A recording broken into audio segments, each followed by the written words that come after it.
Met like a while back. Security still or security? Security. Yeah. We have someone else who actually comes to the work. Was your arm broken? Yes. That was after an incident in Georgia. Yeah, you don't want to know.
Good afternoon, ladies and gentlemen.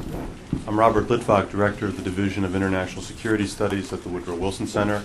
I'd like to welcome you all to today's meeting, which is another in our ongoing series on terrorism and homeland security that the Woodrow Wilson Center co-sponsors with the RAND Corporation and the U.S. Army's Eisenhower National Security Series.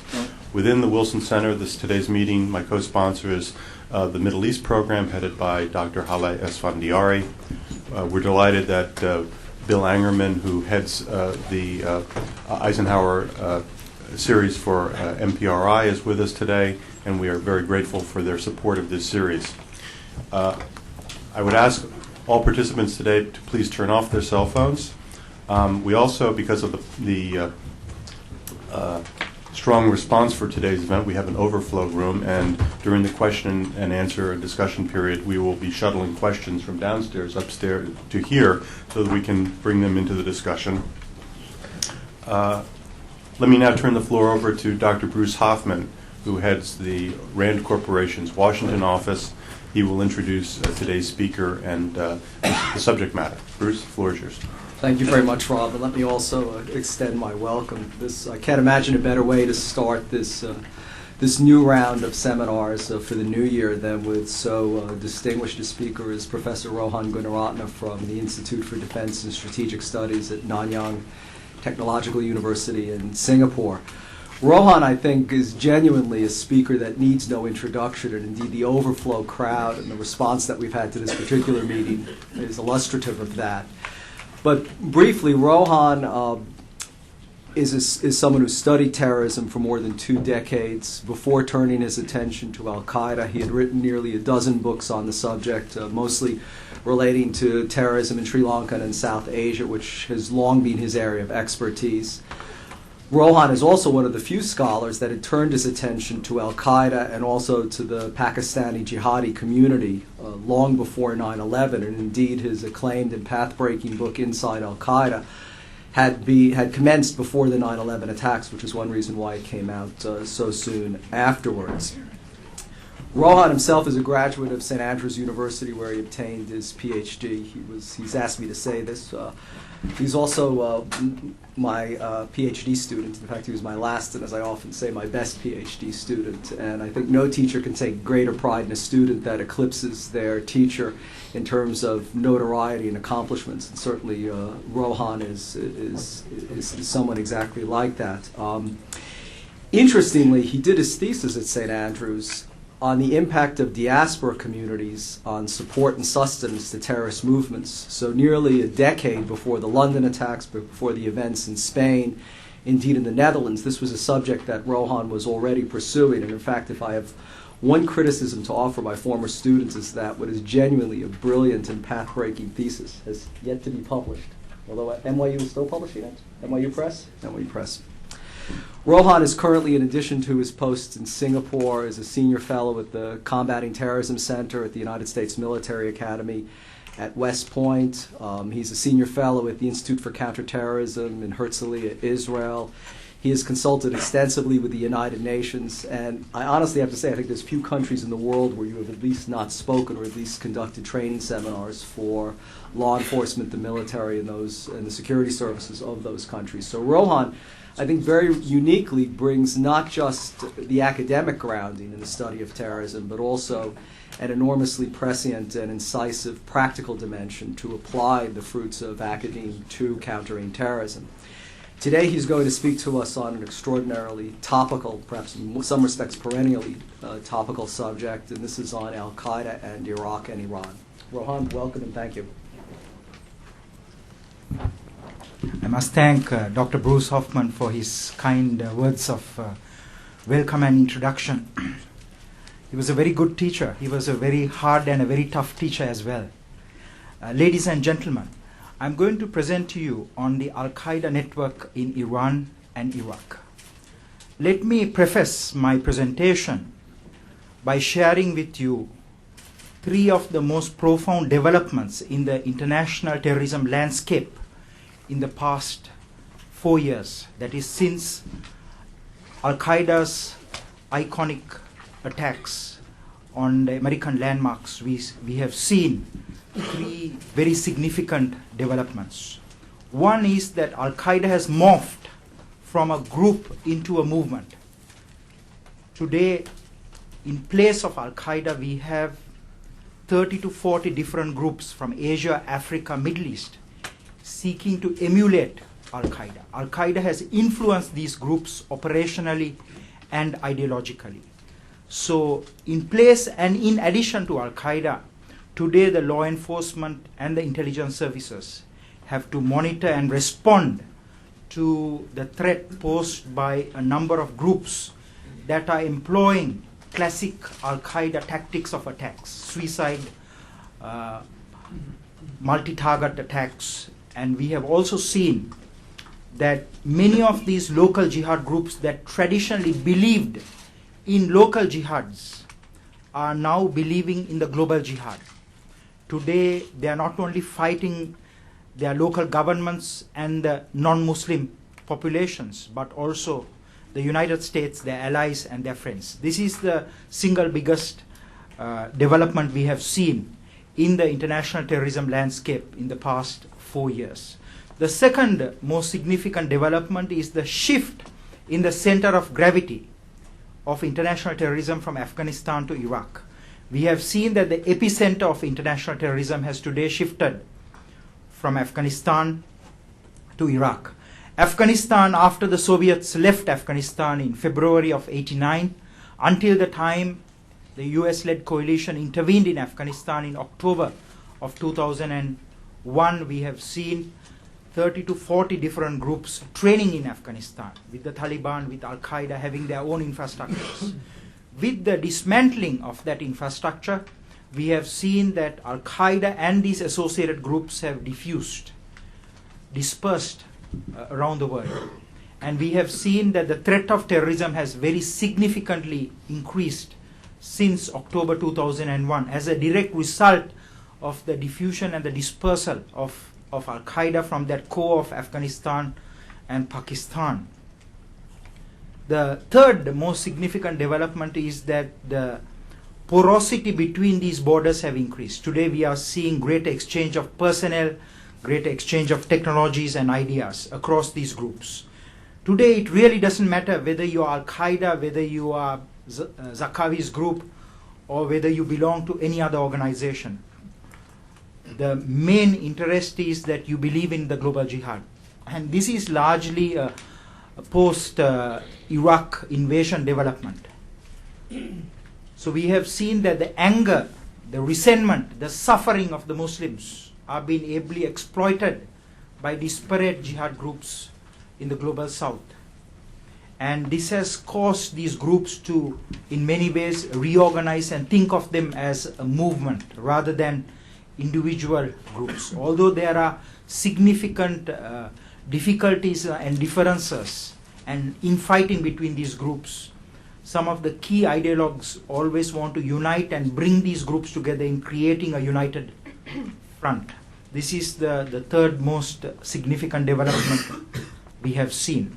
The focus of my presentation is the Al-Qaeda network in Iran and Iraq. I thought that I must speak to you about Iran because I felt that the intellectual community in Washington, D.C.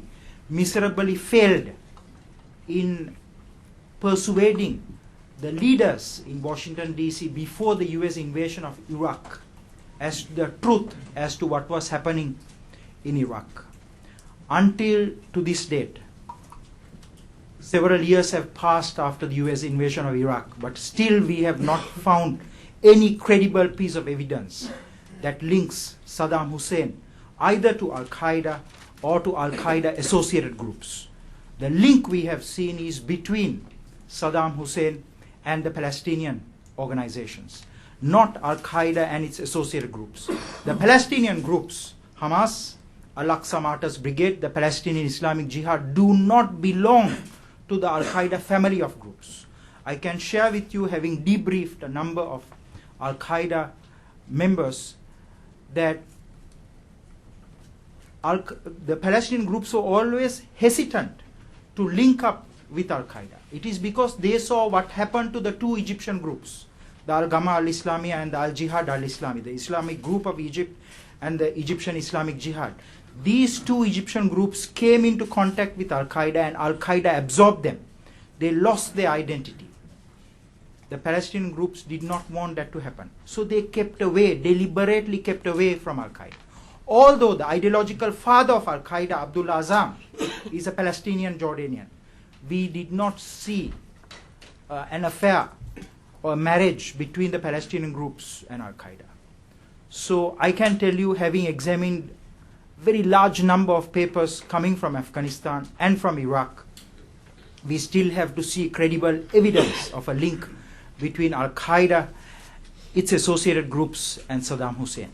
So I thought that today I must present to you what we know about Iran, so that you will not invade Iran.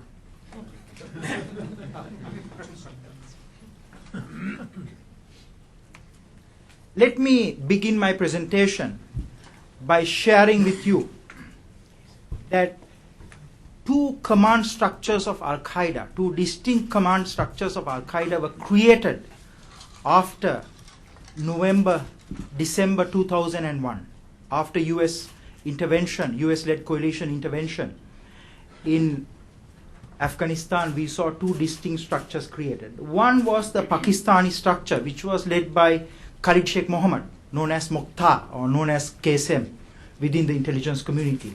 And this is a very rare picture of Khalid Sheikh Mohammed that has not been publicized before. But I thought that I will share this picture with you. It is somewhat different from the KSM picture that was released soon after his capture. The second picture is that of Saif al-Adil, who was head of security of Al-Qaeda, very close to the Al-Qaeda leadership, who was an Egyptian military officer, who was closely associated with the Egyptian Islamic Jihad before joining Al-Qaeda. We saw when Khalid Sheikh Mohammed moved to Pakistan with about 300 members of Al-Qaeda, and KSM was facilitating the travel of these Al-Qaeda members to different theaters. We saw that Saif al-Adil moved to Iran. He moved to Iran with Abu Hafs al-Mauritani, who was the head of the Fatwa Committee of Al-Qaeda. Fatwa Committee is one of the 4 most important committees of Al-Qaeda. So Saif al-Adil moved there, and of course we saw some very important members of Al-Qaeda at that time trying to negotiate with the Iranians for safe passage. Initially, we saw that the Iranian government did not block the passage of these Al-Qaeda members or their families through Iran. So initially, we saw a very significant number of Al-Qaeda members and their families moving through Iran to the Levant and to the outside world. But of course, after some time, we saw that the Iranian government decided to clamp down on the Al-Qaeda network. And let me quickly go back to Pakistan for a moment. So I want to distinguish between the Al-Qaeda leadership in Pakistan and the Al-Qaeda leadership in Iran. This is the Al-Qaeda leadership in Pakistan. All of you know that Khalid Sheikh Mohammed, the 9/11 mastermind, was captured by the Pakistanis working with the Americans in Rawalpindi. After that, the leader who was appointed soon after his arrest was Faraj al-Libi, who was also captured. And of course, he was replaced by Hamza al-Rabia. Hamza al-Rabia was killed in a US airstrike in December of last year. And he's now been succeeded by Khalid Habib al-Masri, also Egyptian. So you can see that initially the leaders were Khalid Sheikh Mohammed, who was in fact Pakistani, but who grew up in Kuwait. He was equally fluent in Arabic. He in fact succeeded Muhammad Atif, known as Abu Hafs, who was the military commander of Al-Qaeda, who was killed in November 2001 in a Predator strike. Very much like the same Predator strike that killed Hamza al-Rabia in December of last year. And this is basically the remains of what was left behind from that Predator attack on Hamza al-Rabia. So you can see that Al-Qaeda is replacing many of these leaders with experienced Egyptians. Virtually the leadership of Al-Qaeda is largely Egyptian today. And if one looks at the airstrike, look at the Predator strike that was conducted in January, that is a few weeks ago, once again, many of the leaders who were killed in that attack, they were Egyptians. This included a very significant Egyptian who was head of the Al-Qaeda explosives and toxins camp in Darunta, Abu Kebab al-Masri, and also the man who was the head of the media committee of Al-Qaeda, who was very closely related to Dr. Ayman al-Zawahiri, an Egyptian himself. Ayman al-Zawahiri was personally going to be present at this meeting. So we are seeing that still the leadership of Al-Qaeda is Egyptian. And if one looks at the leadership in Iran, it is not very different from the leadership of Al-Qaeda in Pakistan today. This is the Al-Qaeda leadership in Iran. Initially, when the Al-Qaeda leaders moved to Iran, we saw that the leader was Abu Khair, alias Abdullah Muhammad Rajab al-Masri, who was appointed the head of the Shura, the head of the Consultative Council in Iran. And of course, his deputy was Saif al-Adil, who was head of security. And we saw that gradually, Abu Khair, who is a very diplomatic man, who is very fluent in language, very good at negotiation, he was replaced by Saif al-Adil. Abu Khair was one of the people who attempted to negotiate with the Iranians for not only safe passage, but for safe haven for Al-Qaeda leaders, members, and their families. We also saw that another very significant leader of Al-Qaeda moved to Iran, and he was Abdel Aziz al-Masri. Abdel Aziz al-Masri heads the famous Al-Qaeda WMD committee, the Weapons of Mass Destruction Committee. As you know, bin Laden invested significantly from 1992 onwards, when he was based in Khartoum, Sudan, to develop CBRN capability. In fact, in 1993, Bin Laden spent 1.5 million American dollars attempting to purchase a uranium canister, which was purchased by Mamdouh Salim, who is now in custody in the United States.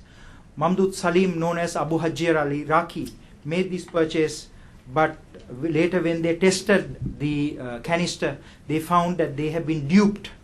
The canister had been irradiated from outside and given. But nonetheless, Al-Qaeda did not stop their quest for these weapons, and they created the specialist committee headed by Abdul Aziz al-Masri. Abdul Aziz al-Masri is also the #1 expert for explosives in Al-Qaeda. Abu Kebab al-Masri, who was killed earlier this month, he was not the #1 expert for explosives, although he was head of the main explosives training camp. He was in fact the #3 explosives expert. So we have seen that other than these 3 key leaders, Abu Hafs al-Mauritani, who was the head of the Fatwa Committee of Al-Qaeda, also relocated to Iran. Other than that, Abu Muhammad al-Masri, who was head of training of Al-Qaeda, also relocated to Iran. You can see that all these members, without exception, are Egyptians. And today, these members are in detention in Iran. Initially, the Iranians held them under house arrest conditions. There was somewhat freedom, but gradually the Iranians themselves decided to be tough on the Al-Qaeda leadership that was located in Iran. Let us look at the more complete Al-Qaeda presence in Iran. Today we are seeing a very significant operational leadership of Al-Qaeda based in Iran. I would say that in terms of experience, in terms of knowledge, they are equally good as the Al-Qaeda leadership that is currently located on the Afghan-Pakistan border, primarily in the Waziristan area. They're a very capable group, but they are under control of the Iranian authorities. We have also seen at least 100 other Al-Qaeda members and many of their families being held in Iran. Other than that, there are 4 sons of bin Laden: Saad bin Laden, who was the closest to bin Laden, Uthman, Muhammad, and another son. And of course, 2 wives of bin Laden in detention in Iran. So it's if one looks at the Al-Qaeda organization, which is a very small group, the Western intelligence assessment of the total numerical strength of Al-Qaeda in October 2001, at the time of US-led coalition intervention in Afghanistan, was about 3,000 members. Today, the Al-Qaeda strength is, the Al-Qaeda of bin Laden, the strength of that co-Al-Qaeda or the Al-Qaeda classic is below 500. And you can say that at least 100 Al-Qaeda members are now located in Iran. This is a very significant number. So in the light of what is going to develop between the United States and Iran, you must be mindful of this. And this is why I thought that I will choose this controversial topic to speak to you about today. Let me very quickly move from Iran to Iraq. I will be very happy to speak to you at greater length on Iran during question and answer. But let's go to the question of Iraq. During the Saddam period, certainly the associated groups of Al-Qaeda had a presence in Iraq. But those groups are located in northern Iraq. They were largely in the Kurdish area. They were not in the area controlled by Saddam Hussein. In fact, these groups fought against Saddam Hussein. And I can tell you that the 2 principal groups in Iraq that were associated with Al-Qaeda, the Islamic Movement of Kurdistan, the IMK, and the Ansar al-Islami. These 2 groups linked up with Al-Qaeda. And the origin of the Islamic Movement of Kurdistan is of great importance for you. Because the Islamic Movement of Kurdistan had no love for Saddam Hussein. This group was created as a direct reaction, direct result of Saddam Hussein gassing the Kurds in Halabja.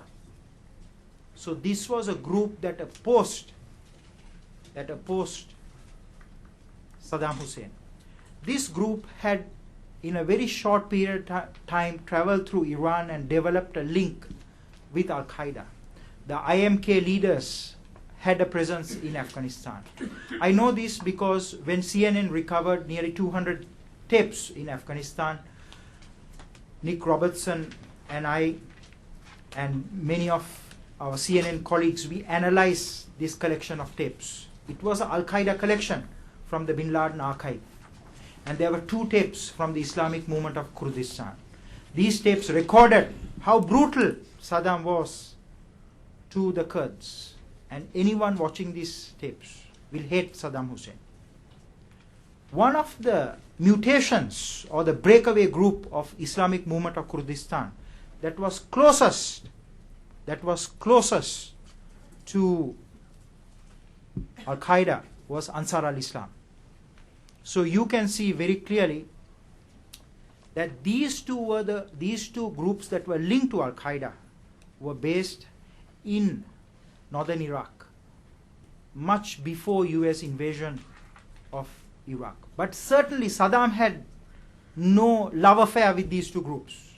Bin Laden had a love affair with these two groups. Let me very quickly tell you about Abu Musab al-Zarqawi, the most active terrorist group in Iraq today. Abu Musab al-Zarqawi's camp is Al-Matar camp in Herat. The name of this camp has not been divulged before, but I thought it is a good moment for me to share the name of this camp. It was a small camp. It was not a big camp. It trained people largely from the Levant, largely Jordanians, Palestinians, Iraqis, Syrians, Turks and Kurds. And we saw that this camp, unlike the other camps of the associated groups of Al-Qaeda, were based on the Iran border. They were based on the Iran border. Zarqawi wanted Herat, his camp, to be based in the Iraq border because he was from the Levant. He was from Jordan. He was from Zakka in Jordan. So we saw that Zarqawi, he established from Herat links with a number of groups in Iraq.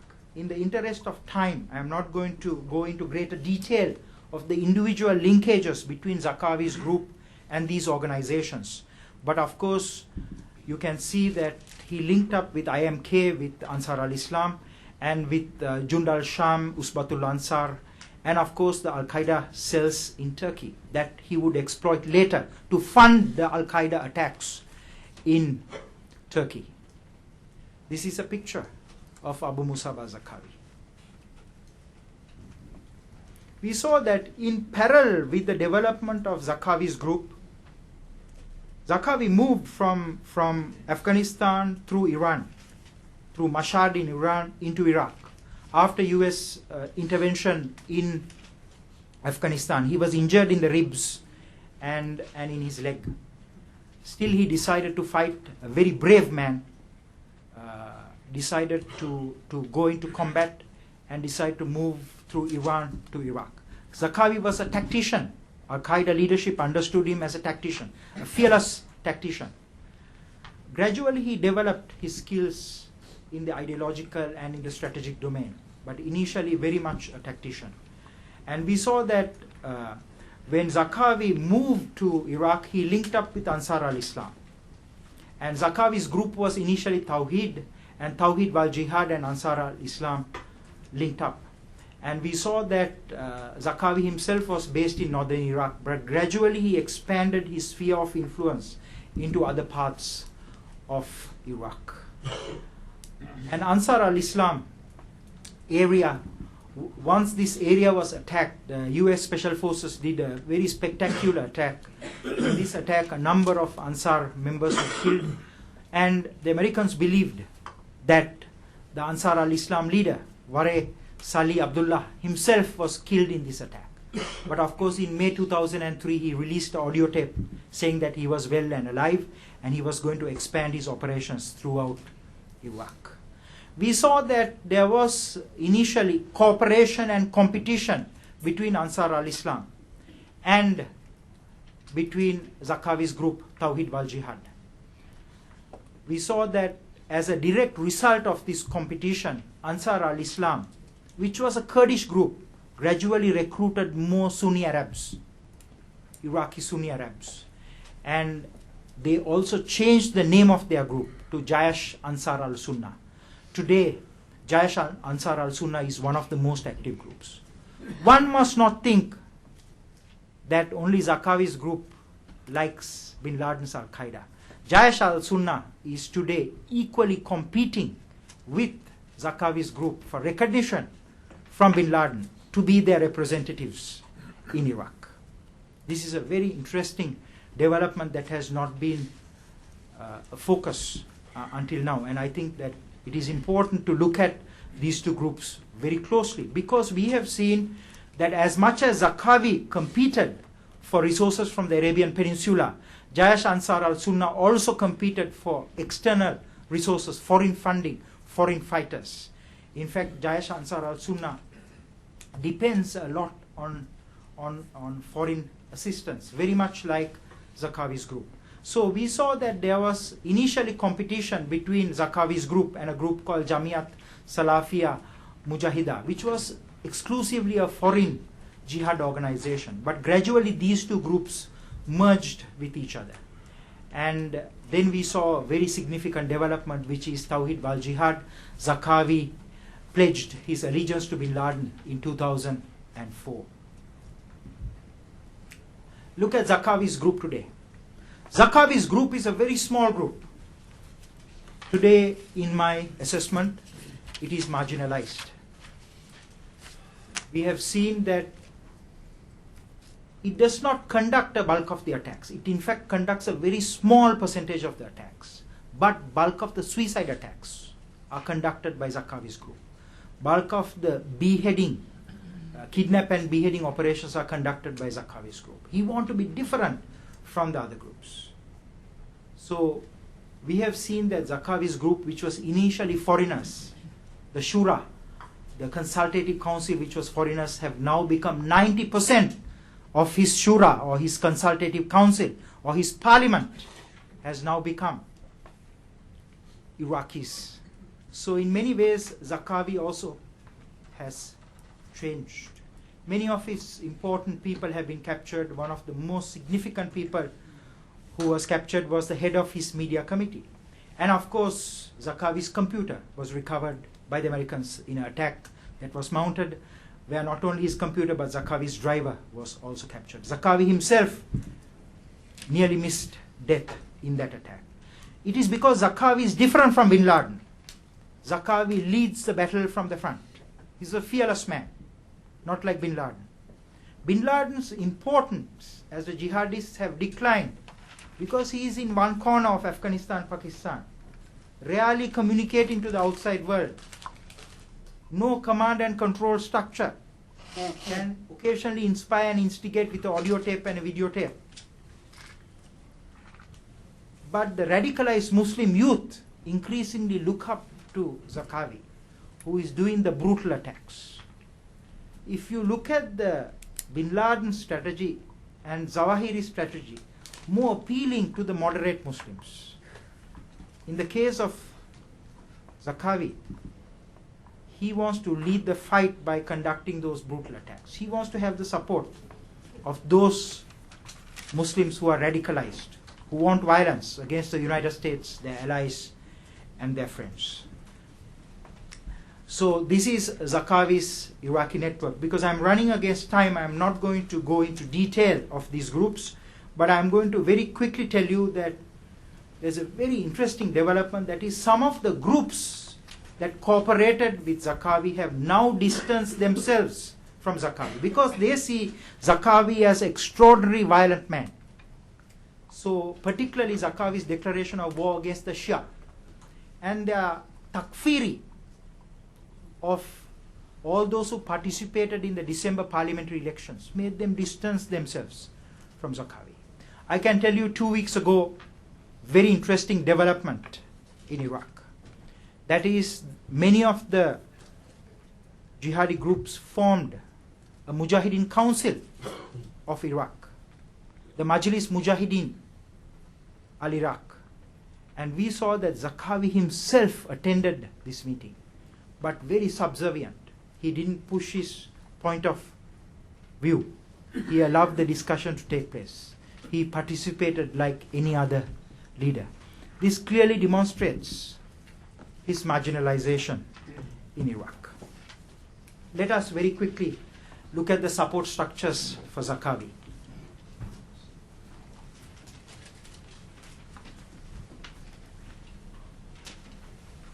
I just told Dr. Hoffman that he must remind me when to stop.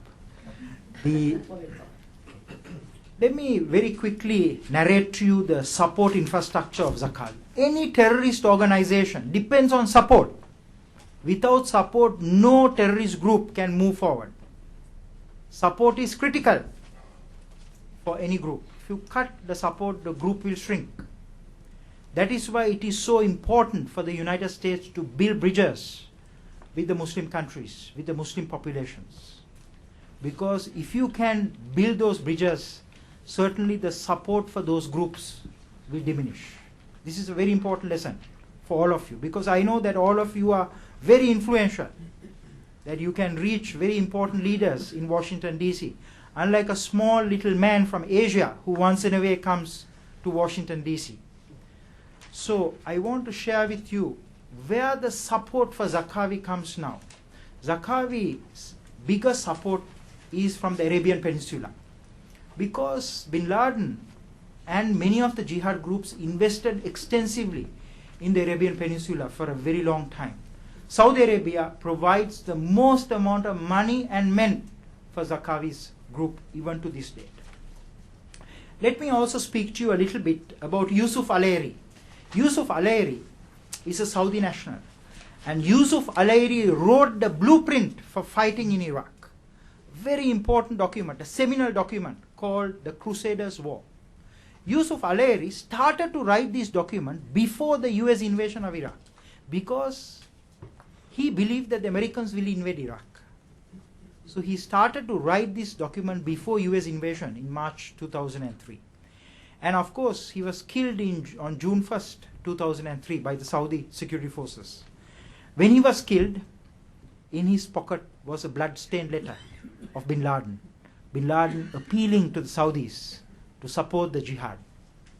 What is interesting about Yusuf Al-Ayri is his history, his background. Yusuf Al-Ayri, Saudi Arabian, went to Afghanistan, trained in Al-Faruq camp, later became instructor, heavy weapons instructor in the Al-Faruq camp. Later he traveled with bin Laden as his bodyguard to Sudan and served in Sudan. As you know, bin Laden was in Sudan 1991 to May 96. Yusuf Al-Ayri was there. And later bin Laden appointed Yusuf Al-Ayri as his representative to Saudi Arabia. When he was in Saudi Arabia, Yusuf Al-Ayri did something remarkable. He established Al-Qaeda's first website, which is alnida.com. alnida.com. Very important website. No one knew that alnida.com is run by Yusuf Al-Ayri until his death. Yusuf Al-Ayri wrote more than 20 books. More than 20 books. His last book was The Crusaders' War, which is in Arabic, which is on the web, and you can read it. In that he says something very interesting, which is a lie. But he says this to galvanize Muslim support for the jihad groups in Iraq. He says, if democracy is established in Iraq, that will be the death of Islam. I repeat, Yusuf Al-Ayri says, if democracy is established in Iraq, that will be the death of Islam. You must all remember this quote. It's very important. You can see the emphasis he is giving, so that Saudis and other nationals will go to Iraq to fight the jihad. Al-Ayri himself was killed. Zarqawi deeply influenced by Yusuf Al-Ayri. And of course, we saw that Zarqawi continued to maintain this relationship with the Al-Qaeda leadership in the Arabian Peninsula after Al-Ayri, particularly with Al-Mukrin, who was also killed, Abdul Aziz Al-Mukrin. So we have seen that Zarqawi's relationship with the Al-Qaeda in the Arabian Peninsula strengthened after Zarqawi took the oath of allegiance, or the bay'ah, to bin Laden. Then of course we saw very significant number of Saudi clerics, such as the scholar I refer to, traveling to Iraq and working very closely with Zarqawi.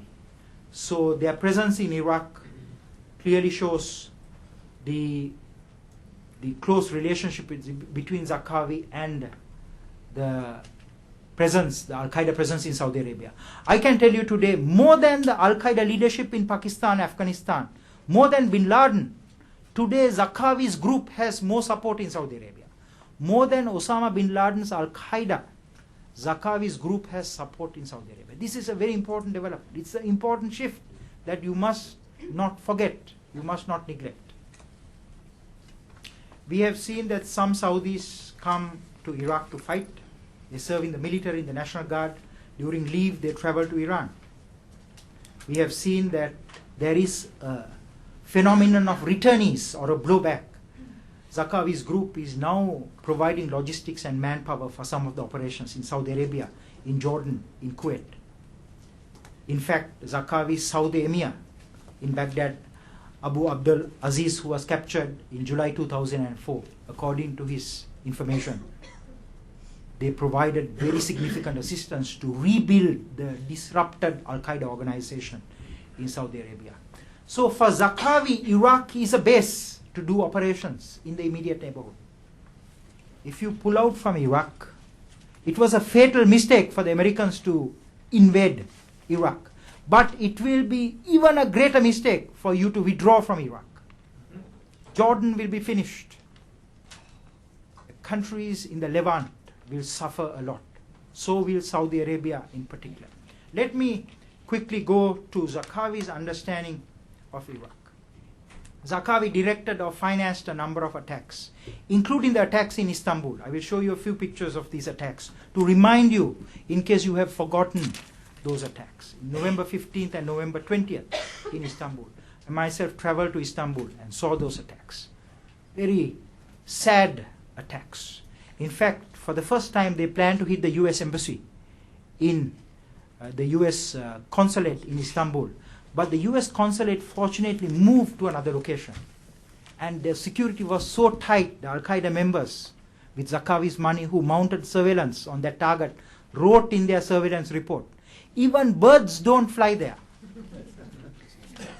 So, as you know, Zarqawi also planned attacks against the jihadi headquarters, the intelligence service of Jordan, their headquarters, the US embassy, the Prime Minister's office, using very large number of chemicals. A very interesting video that shows that attack. It's a huge attack. It would have killed much more people than 9/11 if those attacks succeeded in Jordan in April of 2004. They were disrupted by the GID, the Jordanian Security Service, one of the best intelligence services in the world and certainly the best in the Middle East.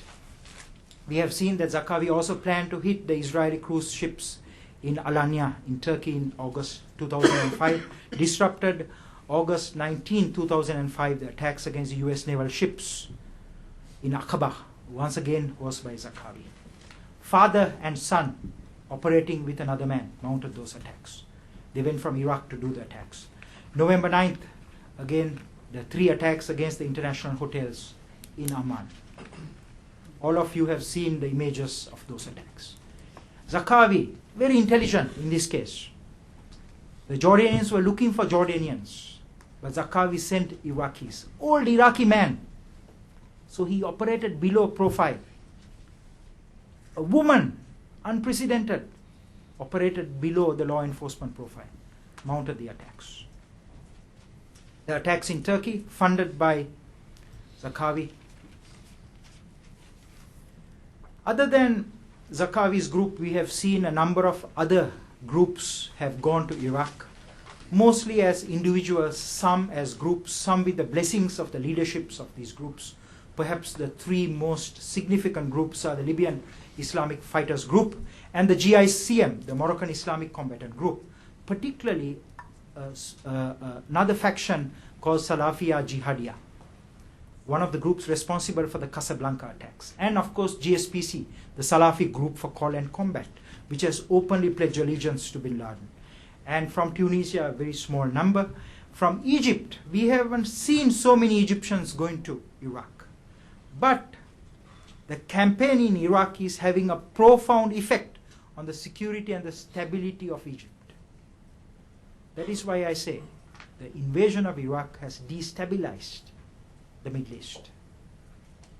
it is having a very significant development in Egypt among the jihadis. Sooner or later, you will have an Islamist government in Egypt. America's project to democratize the Middle East, one of the byproducts of that will be Islamic government in Egypt. These are some of the groups in the Levant. I think I went through some of these groups. And finally, in Iran.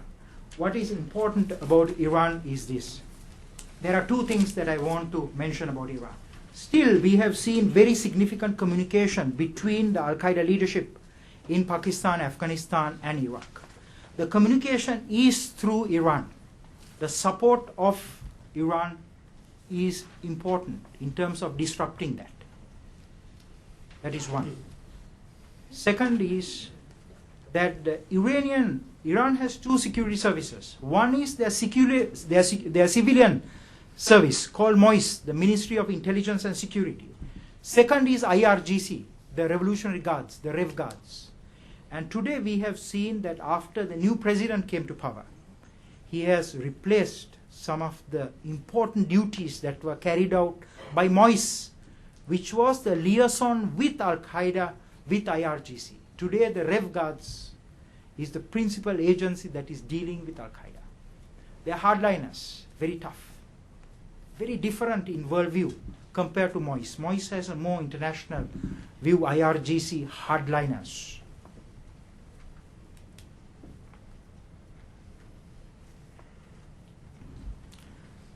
Make a few final remarks as I may be running out of time.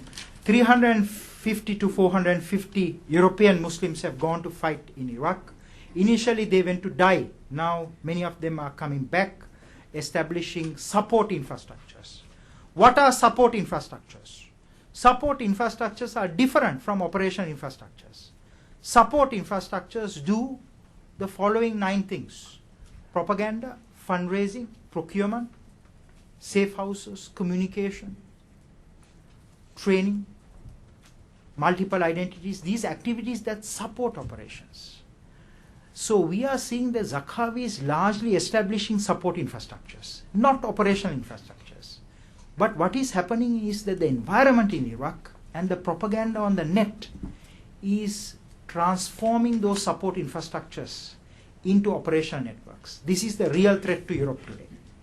This is also happening in Canada because a number of important Canadian Muslims have today gone and joined Zarqawi, including his head of computers. We haven't seen American Muslims going to Iraq. American Muslims are different from the European and the Canadian Muslims because in America, irrespective of your nationality, religion, you can integrate.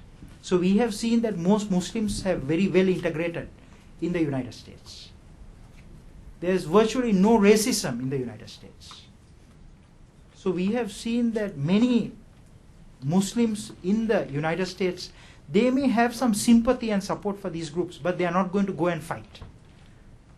There may be a few exceptions, but Europe is different, Canada is different. You see. So we have seen as a result very significant number of Europeans going to Iraq.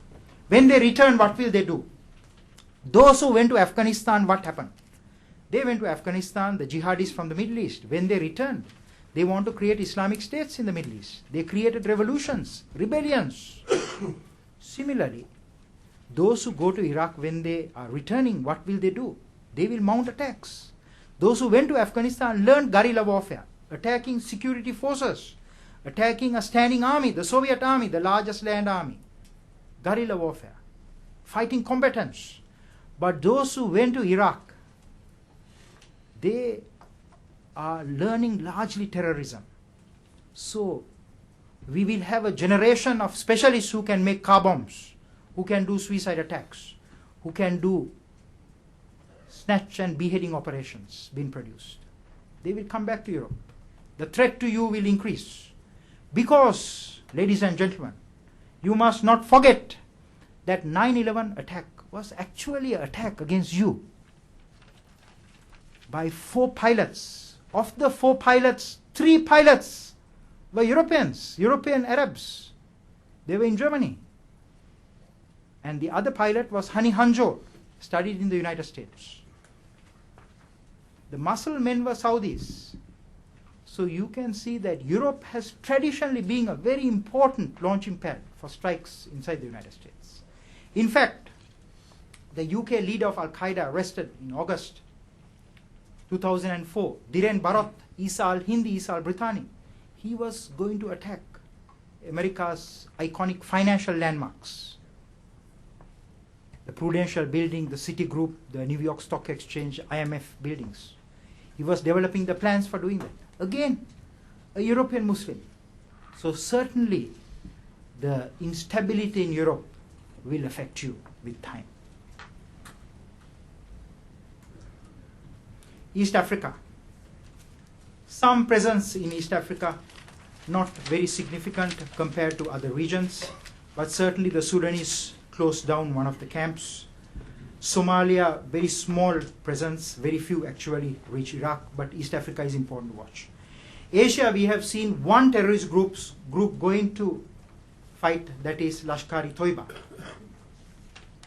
The other groups have expressed an interest, but they have not actually traveled to Iraq. They may travel in time. We are seeing some disagreement between Zarqawi and Zawahiri. But I can tell you, looking at the last letter of Zawahiri, Zarqawi has conceded. Zarqawi is no more doing big attacks against the Shiites. Zarqawi has reduced his kidnap and beheading operations. He is listening to the doctor, meaning listening to Dr. Ayman al-Zawahiri. It's a very interesting development. Some disagreement, but finally he is listening to the leader. So I think that I have already discussed the implications of this war. I think we have all seen the initial implications of this war by looking at the attacks in Jordan, in Turkey, and in the region. And I think that it is important for you to reflect on two questions as I conclude my presentation. One is, how should you deal with Iran?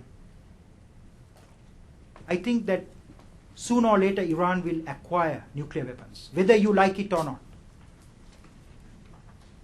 Whether you like it or not, Iran will acquire those weapons. It is very difficult to stop a determined country, determined government from acquiring those weapons.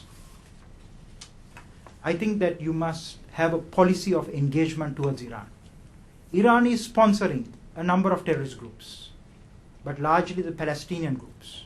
We still have not seen Iranian sponsorship of Al-Qaeda. Al-Qaeda, very significant leaders are located in Iran.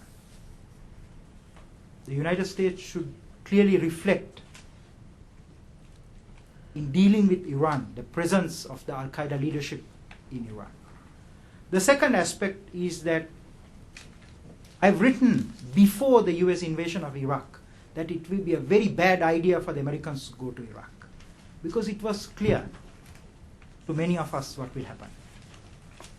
But I think that today it will be a fatal mistake to withdraw from Iraq. I will say that if you withdraw from Iraq, it will destabilize large parts of the Middle East and Europe. I thank you very much.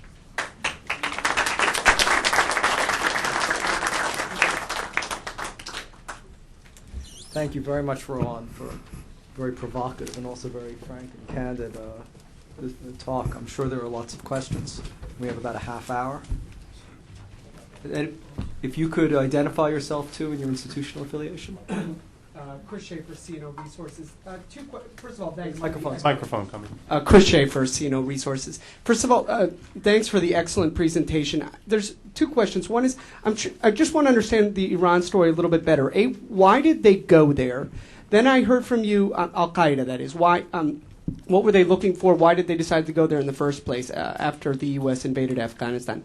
Then, if I got you right, there's about 100 in there, and then they're locked up in jail, but you described the relationship with the Rev Guard and Al-Qaeda, so I'm trying to understand what the future is there and what that dynamic is.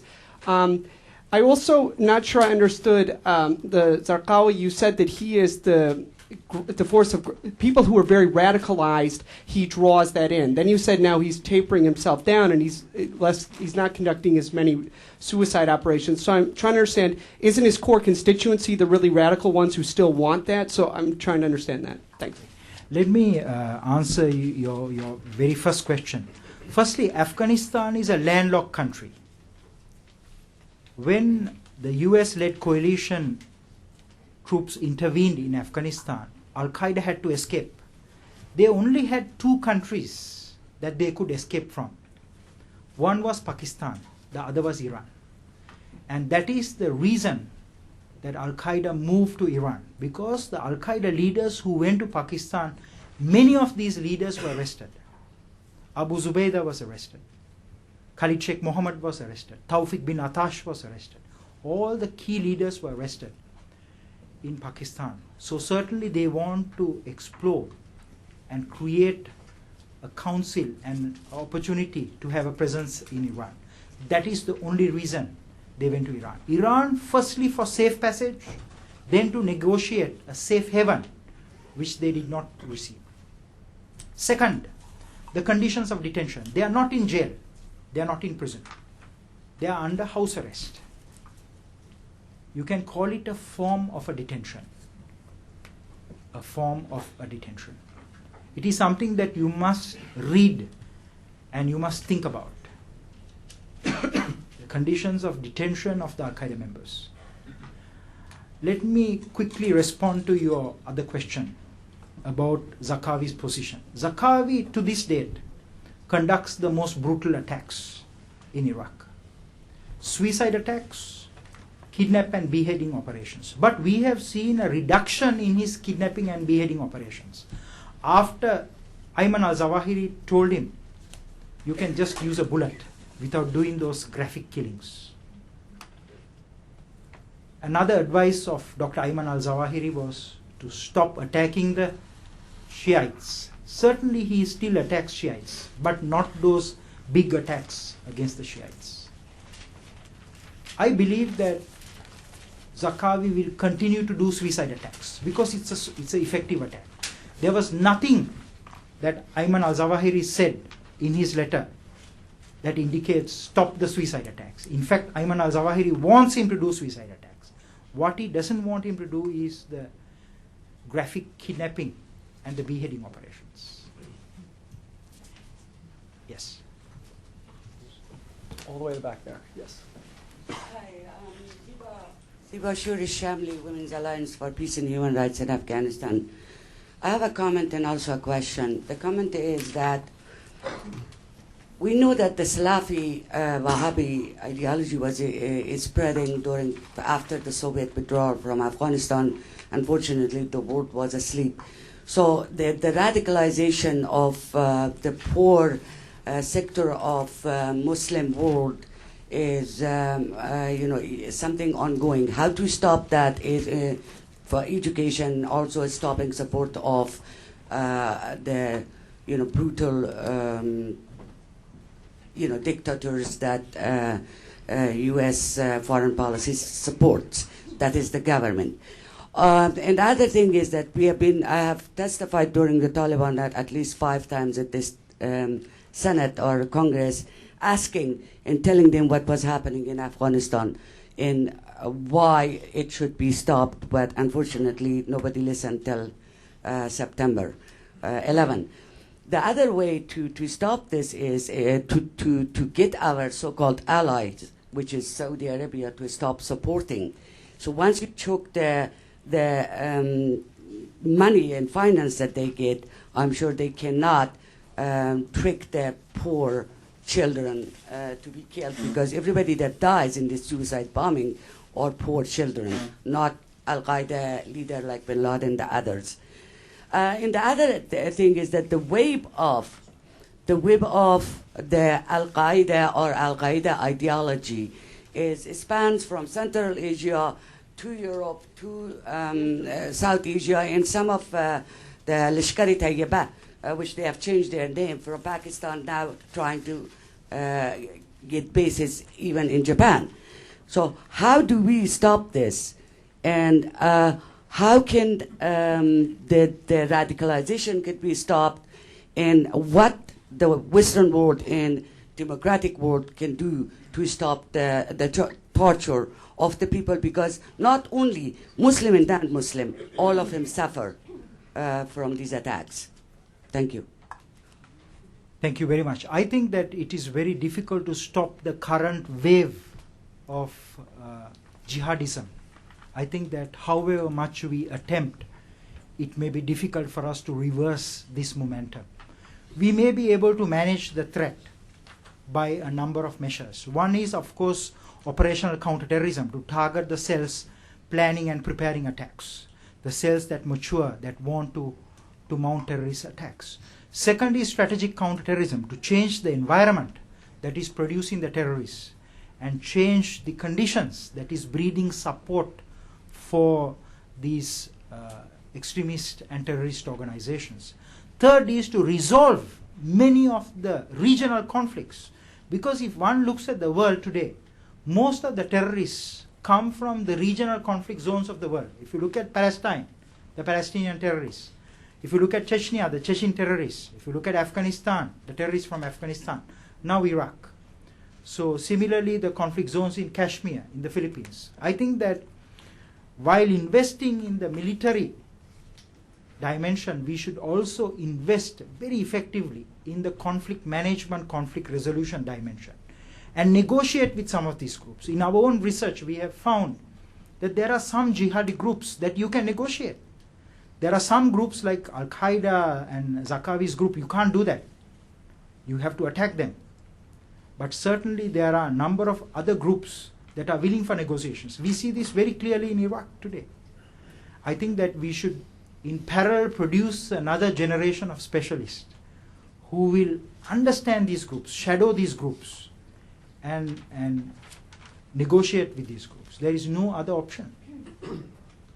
Rohan, as you know, you're proven so popular that we have an overflow room, and so I've been getting questions from them. So let me ask you to answer two questions from next door of the many we've gotten. One's from Brian Bennett, who's a correspondent with Time.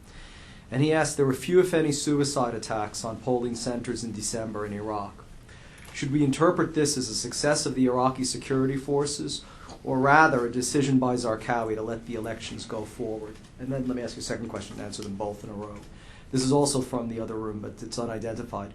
Would it be a good idea to drop American opposition to Iranian nuclear weapons in return for Iraqis surrendering the al-Qaeda operatives they're holding? I actually like the second question.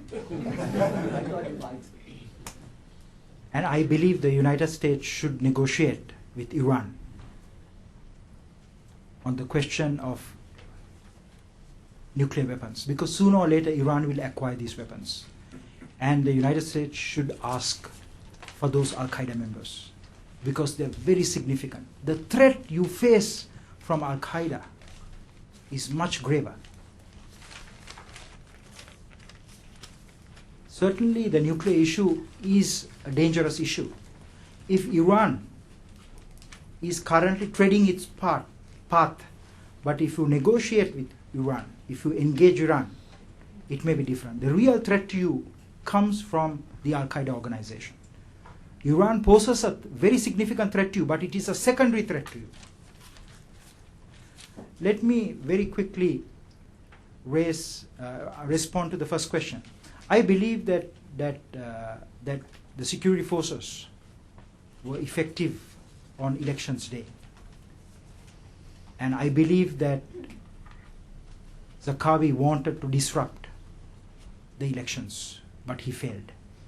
I believe that it is important for the American troops and for the other coalition troops to develop intelligence dominance, to disrupt the Zarqawi network. And wherever they have invested very significantly, they have succeeded. The security for the elections was one such initiative where Zarqawi failed. It is not impossible, it's not hard to destroy and disrupt these organizations. I think that it is still possible to disrupt and destroy these groups, but it will require clear strategy and thinking. And I think that the elections is a classic case where the elections move forward despite attempts by these groups. Yes.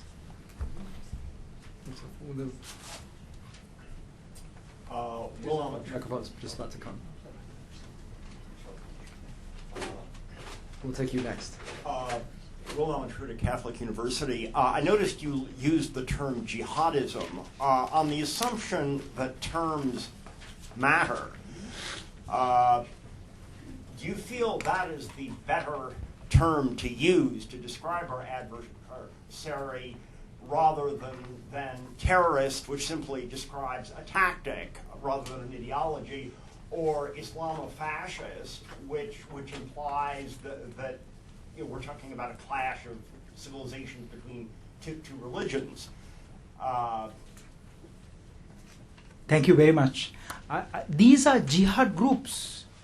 One of the methods used by this group is terrorism. These groups are fighting using politics, electoral politics, using economics, using information warfare. Terrorism is one of the tactics. So actually, when we formulate our strategy to fight these groups, we must develop a multi-pronged strategy to interlock their different facets.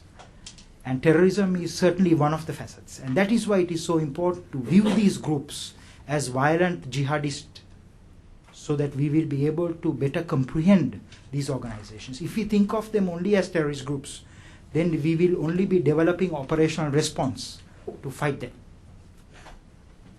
The gentleman in front of you.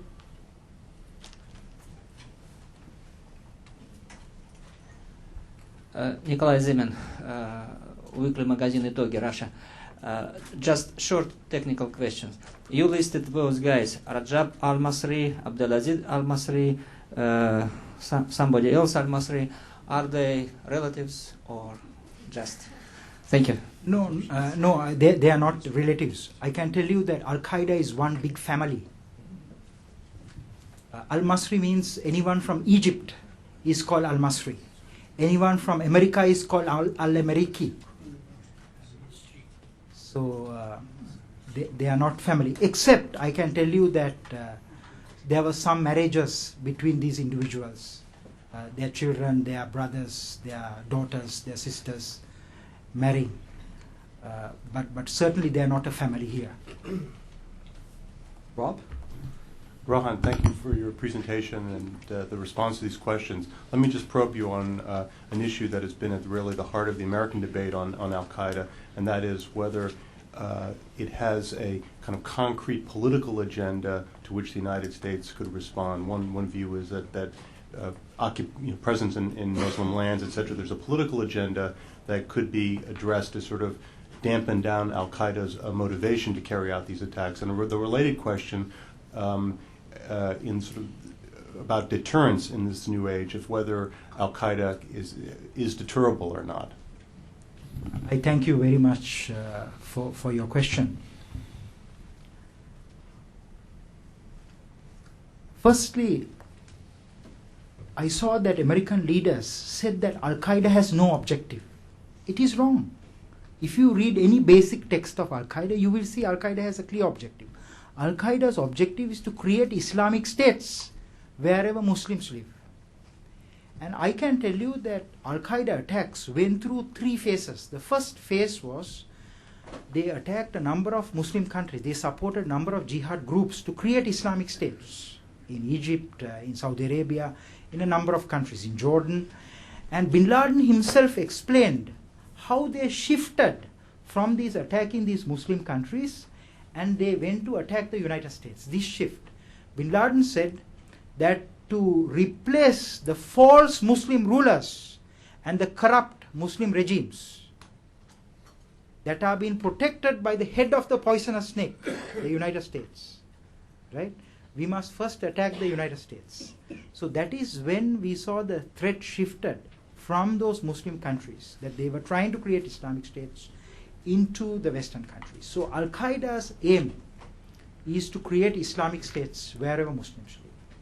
But looking at Al-Qaeda, I can tell you that even if the United States today withdraws from the Arabian Peninsula, they will continue the fight. This is the mentality of the violent jihadis. And I think that politically, it is very difficult to negotiate with bin Laden's Al-Qaeda. Certainly there are other groups you can negotiate with, not with bin Laden's Al-Qaeda. Second question, sorry, the jet lag. Given Osama bin Laden's stated objective of acquiring weapons of mass destruction and being a non-state actor, the question is there any leverage to deter such attacks with them? I doubt it very much that you can deter Al-Qaeda as an organization, because this group has gone beyond deterrence. There are some terrorist groups where we cannot deter individual members, but we can deter the organization, because some leaders don't want their organization to be destroyed. But in the case of Al-Qaeda, it's different. In the case of bin Laden and Ayman al-Zawahiri, it is different. This group cannot be deterred. That is why we have to develop other doctrines and other weapon systems, other capabilities to fight this generation of threats. They are very different from the previous generation of threats. David Belt? Thank you, David Belt from National Defense University, and you can cut in front of me anytime to eat lunch as long as you're talking. Microphone coming. Very difficult to deter this threat. You and I are Muslim leaders. This is a group of Muslim leaders. We are going to sit down and develop an information strategy to deter the next generation, burgeoning population of Muslim youth from succumbing, being seduced by this ideology. What would you do? What wouldn't you do? Certainly, you can have a robust ideological response. I always thought that the single biggest weakness of the American government was that you fail to comprehend the importance of ideology. Because the Americans are very good tacticians. If you have a problem, you will resolve it, but reactively. But proactively, there was very little thinking to develop an ideological response. But with regard to the jihad groups, I can tell you that you genuinely face a difficulty of developing an ideological response because you're not a Muslim nation. But certainly you can work with your Muslim friends and your allies. And you can work not only with governments, but with the non-governmental organizations. I can tell you that one of the biggest successes of some countries in the Muslim world today, firstly to break Al-Qaeda members, and secondly to rehabilitate them religiously, is ideology. We are fighting an idea. Unless we have clerics, asatisas, who stand up and say that Al-Qaeda and Tawhid wal Jihad and these groups are misinterpreting, misrepresenting the Quran, the Hadith, presenting a wrong version, a corrupt version of Islam. You see, I don't think that we can win this war. One of the ways we can marginalize these groups is to work very closely with our Muslim allies and friends to marginalize these groups. But this requires the United States and other Western countries that have the staying power and the resources to work together with those poor countries in Asia, Africa, and the Middle East. If you don't do that, certainly the threat of terrorism, the threat of jihadism, the threat of radicalism will move forward. I think we only have time for a few more questions. Let me take a final question from the overflow room, and then we'll come back to this room. How would you carry out capture and kill operations against Al-Qaeda in Waziristan, where there is so much support for bin Laden? And then the second part of that question is, why is there so much support for Al-Qaeda in the federated tribal areas? I like that question again. For most of his life, bin Laden and the Al-Qaeda leadership lived on the Pakistan-Afghanistan border. It's a 1,520-mile long border. And today, you see, today even if you deploy the whole Pakistani army, you can't seal that border. It's a porous border, very rugged border. And I can tell you, those people who are living in the tribal areas, they are different, they are living in a different age. For you, that green color paper, currency matters. For them, that is just paper. I can tell you that when the Pakistani military entered Waziristan, the Muslims who were there said the Britishers have come, because the Pakistani army was wearing khaki clothes, khaki color trousers. They said the Britishers have come. So they live in a different age. And initially when Musharraf sent his armies, they suffered a lot. They lost several hundred of Pakistani soldiers.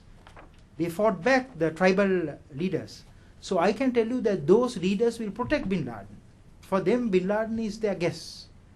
But Musharraf has since then developed a strategy of trying to develop those tribal areas, to build roads, build hospitals, build schools, build mosques. I think that is a better way of exercising influence.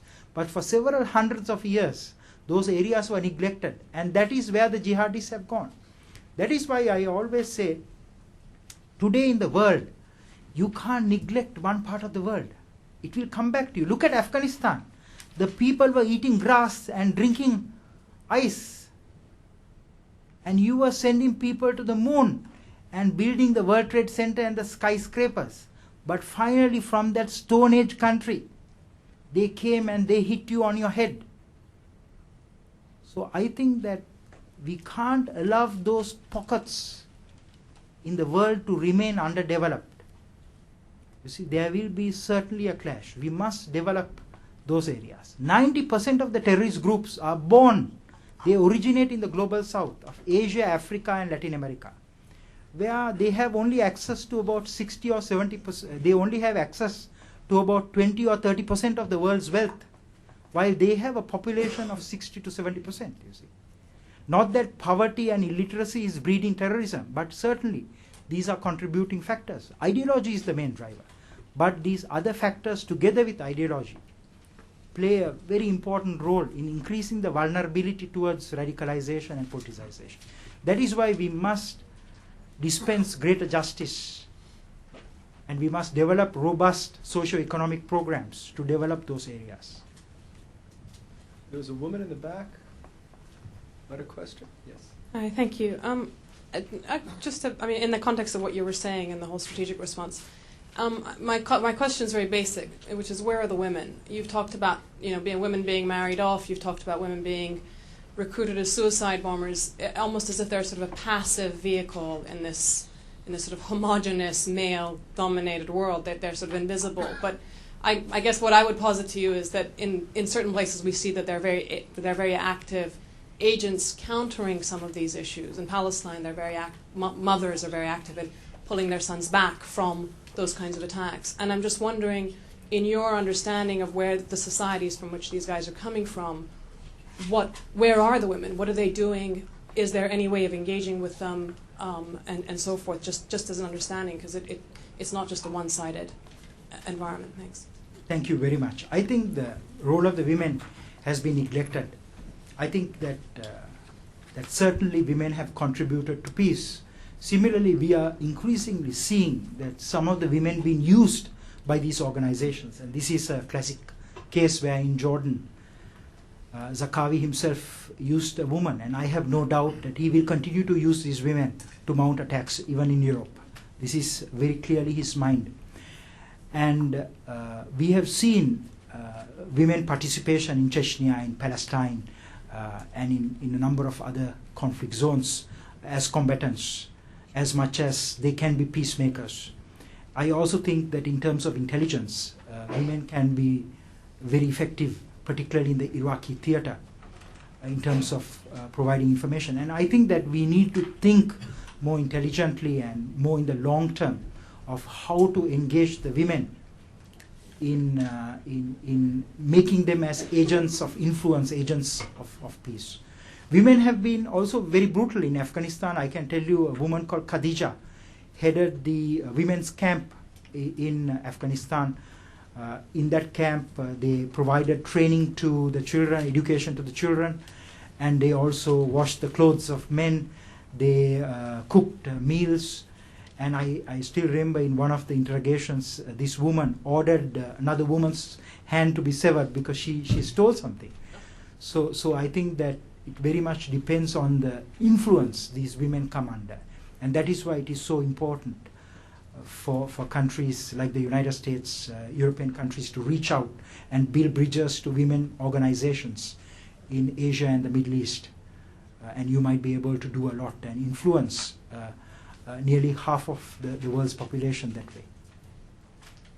Rohan, thank you very much for a marvelous presentation. You've set the bar extremely high for the remainder of the year's programs, so thank you. The next seminar will be held on Tuesday, February 28th at noontime again, when the speaker will be Brigadier General Robert Caslin from the Joint Staff's War on Terrorism Directorate, where he will speak on the progress in the global war on terrorism. So we look forward to seeing you all later next month. Thank you very much. Or later this month, sorry.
Oh, you missed the beginning of that. Rohan was my PhD student. I was at Ashton, so I'm learning for 12 years. I'm also a fellow in